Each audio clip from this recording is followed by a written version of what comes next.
L'expression « l'habit ne fait pas le moine » signifie que l'apparence extérieure ne reflète pas nécessairement la réalité ou les qualités intrinsèques d'une personne. En affaires, cette question est particulièrement intéressante car elle touche à l'importance de l'apparence, de l'image de marque et de la perception dans les relations professionnelles. Parlons d'abord de l'importance de l'habit en affaires. Les premières secondes d'une rencontre professionnelle jouent un rôle crucial. Une tenue soignée et appropriée au contexte peut inspirer confiance, crédibilité et respect. Par exemple, un cadre supérieur dans un environnement formel portant un costume classique est souvent perçu comme professionnel et compétent et rigoureux. Abonnez-vous, cliquez sur le bon pouce, partagez et laissez un commentaire, merci. Notons ici qu'il est important de souligner une adaptation au contexte. Dans certains secteurs, comme la finance, le droit ou le milieu juridique, le style vestimentaire formel est presque une norme implicite et non négociable pour donner une bonne impression. Dans d'autres domaines professionnels, comme la technologie, les secteurs de construction de bâtiments ou les startups, une tenue décontractée peut mieux refléter la culture d'entreprise et l'esprit d'innovation. Comme une marque personnelle. L'apparence est une forme de communication non verbale.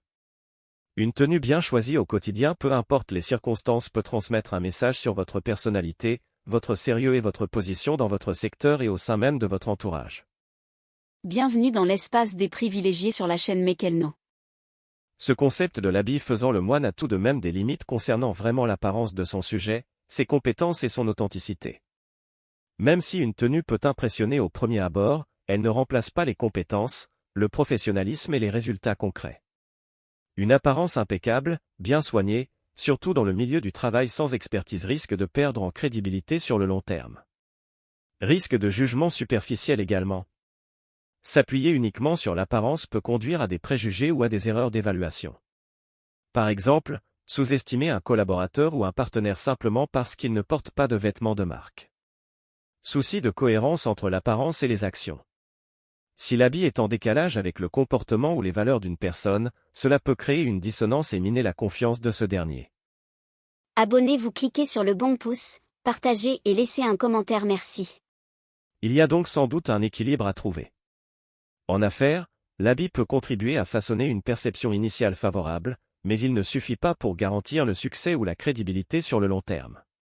Ce qui compte vraiment, c'est la combinaison de l'apparence, des compétences, de l'éthique et de l'authenticité.